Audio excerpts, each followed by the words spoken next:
नमस्कार दोस्तों, कैसे हैं आप सब। आईबीएस के न्यूज़ पोर्टल में आप सभी का स्वागत है। रिसेंटली गाइस एक न्यूज़ आई थी जिसके अंदर आरबीआई ने जो सीकेपी कोऑपरेटिव बैंक है जो महाराष्ट्र बेस्ड है उसका जो लाइसेंस है वो कैंसिल कर दिया। जो बैंकिंग लाइसेंस है वो आरबीआई ने कैंसिल कर दिया। तो हमने आगे भी देखा है कि जैसे पीएमसी बैंक हो गया या डिस्ट्रिक्ट कोऑपरेटिव बैंक जो यूपी से बिलोंग करता है, अदर जो छोटे मोटे कोऑपरेटिव बैंक्स है या बड़े लेवल के जो कोऑपरेटिव बैंक्स है उन सभी की हालत क्यों ख़राब होती जा रही है, क्या प्रॉब्लम आ रही है इनको बिजनेस करने में, और ये जो इनके डिपॉजिटर्स हैं इनको इनके पैसे वापस मिलेंगे कि नहीं मिलेंगे, आरबीआई ने इसके खिलाफ कौन से कदम उठाए हैं और अपने जो रेगुलेशंस हैं, जो अमेंडमेंट्स किए गए हैं उसमें ऐसा क्या अमेंडमेंट किया गया है कि जो कोऑपरेटिव बैंक्स हैं उनकी हालत और ज़्यादा सुधर सके। तो वीडियो शुरू करते हैं गाइस। वीडियो शुरू करने से पहले आप हमें हमारे टेलीग्राम चैनल पे भी ज्वाइन कर सकते हैं जहां पे आपको इस लेक्चर की पीडीएफ मिल जाएगी और साथ ही साथ अदर स्टडी मटेरियल भी मिलेगा जिसके अंदर आप अपनी आगे की स्टडीज़ भी कर सकते हैं और आपके जो अदर एग्जाम्स है जिसमें मैथ्स, रीजनिंग, इंग्लिश रिगार्डिंग कोई भी सब्जेक्ट्स है उसके रिगार्डिंग आपको स्टडी मटेरियल मिलती रहेगी ताकि आप अपनी प्रिपरेशन चालू रखें। आप हमें अदर सोशल मीडिया साइट पे भी ज्वाइन कर सकते हैं। आप हमें इंस्टाग्राम पर भी फॉलो कर सकते हैं जहां मैं आपको डेली करंट अफेयर के बुलेटिन्स डालता रहता हूं और साथ ही साथ उस पर क्विज लेता रहता हूं ताकि आपकी जो नॉलेज है वो अपडेट होती रहे। साथ ही साथ आप हमें फेसबुक पेज पे भी हमारे फेसबुक पेज को भी लाइक कर सकते हैं। फिर हमारे फेसबुक पेज का नाम है आईबीएस एकेडमी, जहां पे आपको रिसेंट की जो न्यूज़ आई है उसके अपडेट्स आपको मिलते रहेंगे और न्यूज़ के जो टेक्निकल टर्म्स हैं वो आपको पता चलते रहेंगे। तो गैस वीडियो शुरू करते हैं। वीडियो शुरू करने में पहले हम ये देखेंगे कि कोऑपरेटिव बैंक वो होता क्या है, कि कोऑपरेटिव बैंक होता क्या है और ये कमर्शियल बैंक से क्यों अलग है। तो cooperative bank is a retail and commercial banking organized on a cooperative basis. कौन से बेसिस पे ऑर्गेनाइज होता है गाइज? ये कोऑपरेटिव बेसिस, मतलब कॉर्पोरेशन बेसिस पे। बेसिकली इसके अंदर ये होता है गाइज कि कुछ लोग होते हैं जो सेम पर्पस के लिए एक बैंक का निर्माण करते हैं। जिनके पास ज़्यादा पैसा होता है वो कम पैसे वालों को लैंड करते हैं। बेसिकली हम ऐसा भी कह सकते हैं कि कोऑपरेटिव बैंक एक ऐसा बैंक होता है जिसके ऑनर ही उसके कस्टमर भी हो सकते हैं। तो जो bank retail and commercial banking करता है वो भी कॉरपोरेशन के बेसिस पे वो बिजनेस करता है वो कॉरपोरेशन के बेसिस पे करता है, एक कॉरपोरेटिव सोसाइटी के बेसिस पे करता है। तो कॉरपोरेटिव बैंकिंग इंस्टीट्यूशन जो है वो डिपॉजिट लेता है और मनी लैंड करता है, ठीक है। Cooperative bank are regulated under the both banking and cooperative legislation. मतलब जो बैंकिंग और कोऑपरेटिव के जो दोनों लेजिस्लेशन हैं उन दोनों के अंदर रह करके कोऑपरेटिव बैंक काम करता है। बेसिकली आप ये बोल सकते हैं कि जो कोऑपरेटिव बैंक है उसके अंदर जो बैंकिंग के जो रेगुलेशन लगते हैं, जो रेगुलेशन लगते हैं वो बैंकिंग के रेगुलेशन लगते हैं और जो उसका मैनेजमेंट होता है वो कोऑपरेटिव बेसिस पे होता है। और बेसिकली गाइस हम एक और इसमें सोचने वाली बात है कि अगर हमारे पास इंडिया में इतने सारे कमर्शियल बैंक है, प्राइवेट बैंक है, तो भी लोग कोऑपरेटिव बैंक में क्यों पैसे डिपॉजिट करते हैं, कोऑपरेटिव बैंक में क्यों पैसे डिपॉजिट करते हैं। तो बेसिकली जो कोऑपरेटिव बैंक होता है वो अदर जो बैंक होते हैं, जो अदर कमर्शियल बैंक होता है उनसे थोड़ा सा ज़्यादा इंटरेस्ट देता है। जैसे कि अगर सेविंग अकाउंट पे अगर 4% का इंटरेस्ट कोई भी कमर्शियल बैंक दे रही है तो कोऑपरेटिव बैंक 4.25 या 4.5, मतलब इस तरीके से वो इंटरेस्ट दे करके जो डिपॉजिटर्स होते हैं उनको अपनी ओर अट्रैक्ट करती है, उनको अपनी ओर आकर्षित करते हैं कि आप हमारे बैंक के अंदर अपने पैसे डिपॉजिट करें। तो अभी हम देखते हैं कि गाइस की जो कोऑपरेटिव बैंक है उसके जो रेगुलेशन है और उसके ऊपर जो एक्ट कौन कौन से लागू होते हैं। तो cooperative banks are regulated by the Reserve Bank of India under the Banking Regulation Act 1949 and Banking Laws Application to Cooperative Societies Act 1965। मतलब गाइस जो ये बैंकिंग जो कोऑपरेटिव बैंक होते हैं वो जो रेगुलेट होते हैं बैंकिंग रेगुलेशन एक्ट 1949 के हिसाब से रेगुलेशन होता है उनका। उनके जो नियम कानून लागू होते हैं वो बैंकिंग रेगुलेशन एक्ट 1949 के हिसाब से लागू होता है जो सारे बैंक के ऊपर अप्लीकेबल होता है। लेकिन जो और साथ ही साथ थोड़े बहुत उसके अंदर कोऑपरेटिव सोसाइटी एक्ट 1965 का भी हिस्सा होता है। अब बेसिकली ये कह सकते हैं, जैसे मैंने आपको पहले ही बताया है, कि ये जो बैंकिंग रेगुलेशन एक्ट है वो उनके बैंकिंग के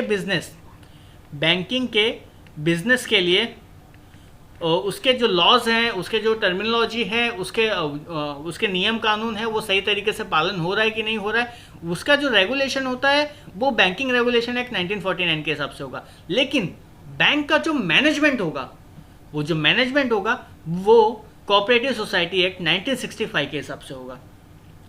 तो और सीकेपी जो कोऑपरेटिव बैंक है वो एक अर्बन कोऑपरेटिव बैंक है। तो वो अर्बन कोऑपरेटिव बैंक जो होते हैं वो registered as a cooperative societies under the Cooperative Society Act of the concern states.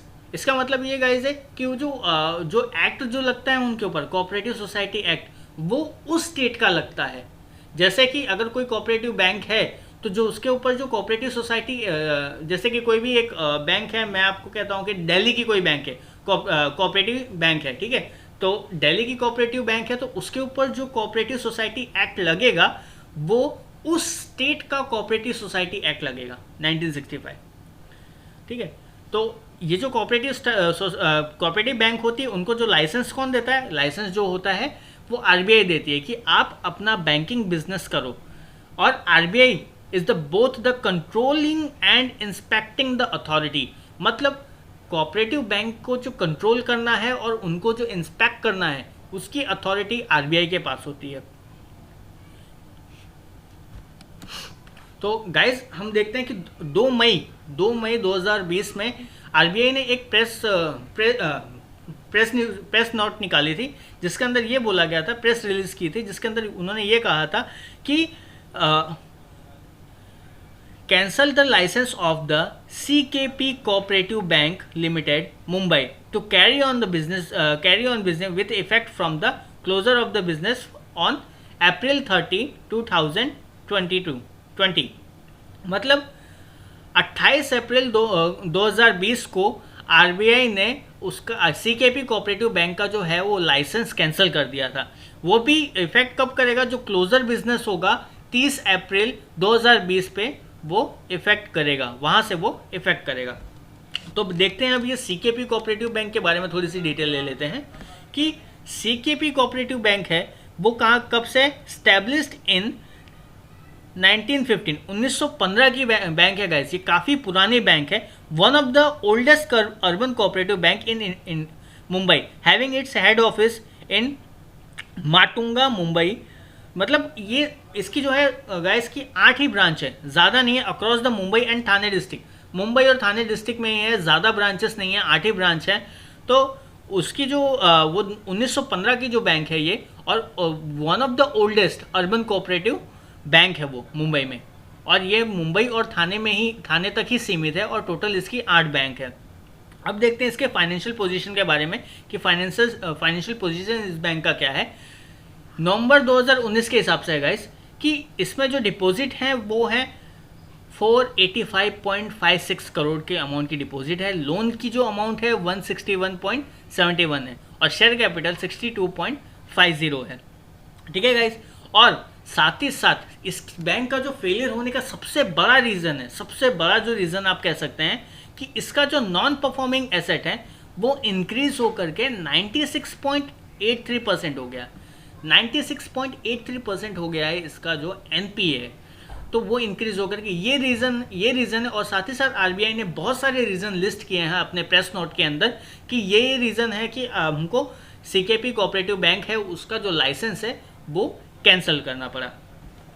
तो हम वो रीजंस देख लेते हैं कि आरबीआई ने कौन कौन से रीजन दिए हैं। कि आरबीआई उन्होंने जो प्रेस नोट दिए हैं उसके अंदर लिखा है कि RBI cancel the licence of the bank as the financial position of the bank is highly adverse and unstable. जो फाइनेंशियल पोजीशन जो बैंक की थी वो अनस्टेबल थी, मतलब जो डिपॉजिट था या और साथ ही साथ उनका जो फाइनेंशियल पोजीशन है वो अनस्टेबल होने के बावजूद भी उन्होंने ना तो कोई रिवाइवल प्लान और ना ही कोई मर्जर अनदर बैंक के साथ ये बताया आरबीआई को, और ना ही कोई इसके बारे में आरबीआई को कंसर्न किया, ना ही बताया उनको कि हम अपनी जो अनस्टेबिलिटी है फाइनेंशियली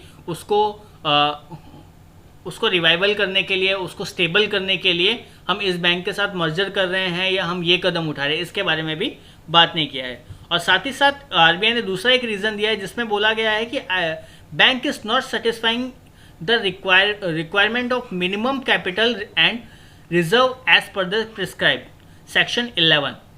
मतलब 9% जो उनको कैपिटल रिजर्व्स रखने पड़ते थे, वो भी मिनिमम जो कैपिटल रिजर्व है ना, बैंक वो भी रिक्वायर नहीं कर पा रही थी, वो भी रिजर्व नहीं रख पा रही थी। ठीक है, और साथ ही साथ आरबीआई ने ये भी कहा है कि बैंक इस पोजीशन में नहीं है कि वो पे कर सके प्रेजेंट और फ्यूचर के डिपॉजिटर को।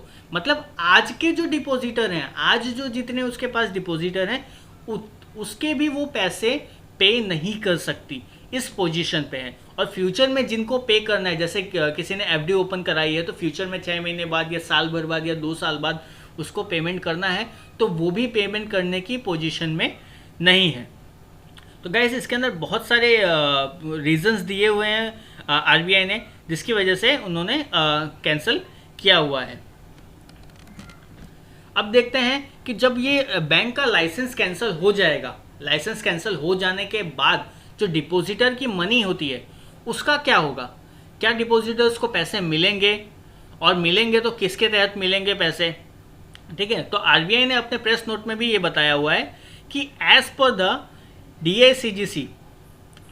DICGC Depositor Insurance Credit Guarantee Corporation Act 1961, उसके हिसाब से आरबीआई ने बताया है कि जो कोई भी जो डिपॉजिटर है उसको मिनिमम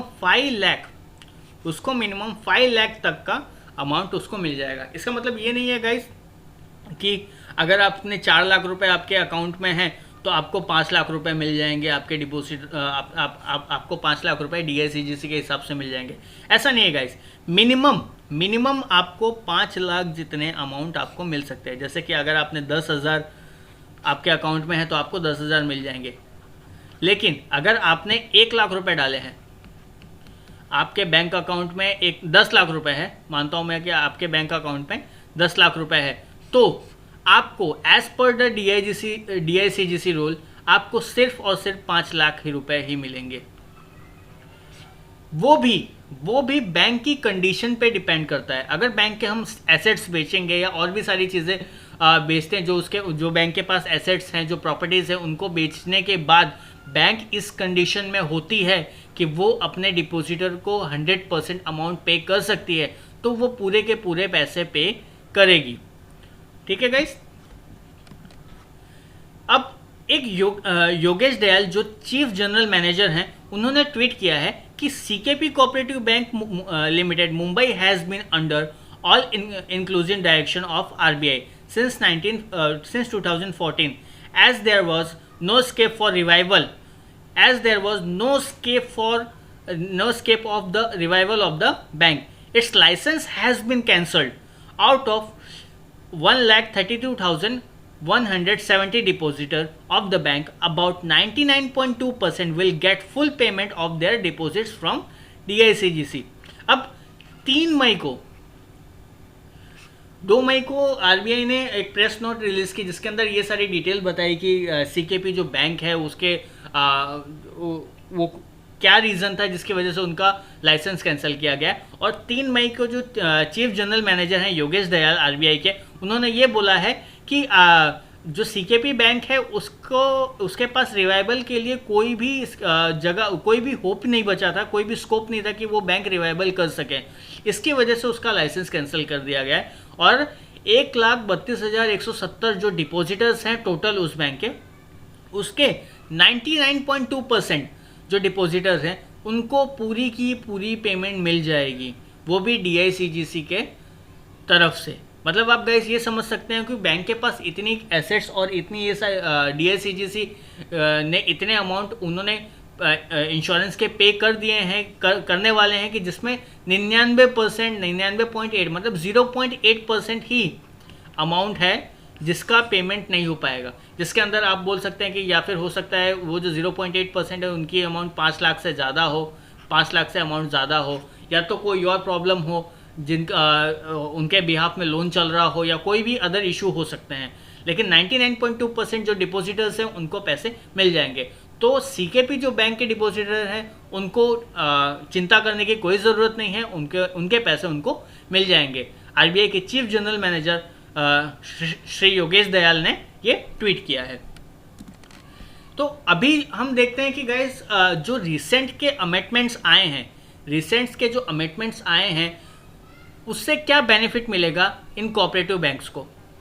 सबसे पहले ये बोला गया है कि recruitment of management as per the RBI guideline, जो मैनेजमेंट का रिक्रूटमेंट होगा वो आरबीआई के गाइडलाइन के हिसाब से होगा। जो सीईओ अपॉइंट किया जाएगा वो प्रायर परमिशन होना चाहिए, मतलब परमिशन पहले से ही उसके पास होनी चाहिए, require prior permission from the banking regulator. जो बैंकिंग रेगुलेटर है उससे प्रायर परमिशन होना चाहिए। जैसे कि अभी अप्रैल में हमने देखा था कि एक अमेंडमेंट आया था। पहले क्या होता था गाइस कि जो एमडी सीईओ है उसको रीअपॉइंट करने के लिए 4 महीने पहले उनको अपना एप्लीकेशन देना पड़ता था आरबीआई को। अब वो बढ़ा करके 6 महीने कर दिया कि आप अगर 6 महीने पहले मुझे रीअपॉइंटमेंट का एप्लीकेशन देते हो तो जा करके आपको एमडी सीईओ फिर से रीअपॉइंट किया जाएगा। और साथ ही साथ बोला है कि ऑडिट वो भी कोऑपरेटिव बैंक्स की वो भी होगी as per the RBI guidelines. जैसे हमने पहले स्टार्टिंग में देखा था गाइस कि इसमें ये बोला हुआ था कि कंट्रोलिंग एंड इंस्पेक्टिंग अथॉरिटी वो होगी आरबीआई। तो ये जो ऑडिट होगी, ऑडिट जो होगी वो आरबीआई के गाइडलाइन के हिसाब से होगी, ठीक है, जिसके अंदर central bank can supersede the board in consultant with the state government if any cooperative bank is under stress. मतलब अगर कोई भी कोऑपरेटिव बैंक अंडर स्ट्रेस है, उसके एनपीए बढ़ते जा रहे हैं, तो आरबीआई उसके बोर्ड ऑफ मेंबर को हटा करके अपना बोर्ड ऑफ मेंबर, अपना जो बोर्ड है वो बिठा सकता है मैनेजमेंट के अंदर, वो भी कंसल्टेंट विथ स्टेट गवर्नमेंट के साथ कंसल्ट करके। आई होप गाइस आपको ये लेक्चर काफ़ी पसंद आया होगा, आपको कई चीज़ें क्लियर हुई होंगी। तो इसके अंदर गाइस एक और चीज़ बोलना रह गया था कि जो कोऑपरेटिव बैंक्स होती हैं उसमें स्टेट गवर्नमेंट का भी बहुत बड़ा हिस्सा होता है। तो स्टेट गवर्नमेंट का हिस्सा होने की वजह से ऐसा कोई भी पॉलिटिकल पार्टी नहीं है या पॉलिटिकल आइकॉन नहीं है जिनके पैसे कोऑपरेटिव बैंक में नहीं है। तो आप एक ये रीज़न भी कह सकते हैं कि पॉलिटिकल हस्तक्षेप होने के कारण भी कोऑपरेटिव बैंक के ऊपर बहुत ज़्यादा असर पड़ता है। तो आई होप ये लेक्चर आपको काफ़ी पसंद आया होगा। प्लीज़ हमारे चैनल को सब्सक्राइब कीजिए और कमेंट कीजिए कि आपको ये लेक्चर कैसा लगा। और कोई भी अगर आपको डाउट है तो प्लीज़ कमेंट बॉक्स में अपना डाउट लिखिए, मैं ज़रूर आपके डाउट को सॉल्व करूँगा। साथ ही साथ आप हमें इंस्टाग्राम पर ज्वाइन करिए। हमारी इंस्टाग्राम के चैनल का नाम है हमारे इंस्टाग्राम चैनल का नाम है IBS_सूरत, जिसके अंदर आप मुझे डायरेक्ट मैसेज कर सकते हैं। जो भी आपका डाउट है या जो भी आपको करियर गाइडेंस रिगार्डिंग कोई भी क्वेश्चन है आपके मन में तो आप हमें पूछ सकते हैं। आप हमारे चैनल को सब्सक्राइब कीजिए, बेल आइकन दबाना ना भूलिए ताकि आपको नोटिफिकेशन मिलती रहे। साथ ही साथ आप हमारे फेसबुक पेज को भी लाइक कर सकते हैं जिसमें न्यूज़ के अपडेट्स आपको मिलते रहेंगे। और अदर स्टडी मटेरियल्स के लिए और इस लेक्चर की PDF के लिए आप हमारे टेलीग्राम चैनल से जुड़ना ना भूलें। Thank you guys, thank you very much.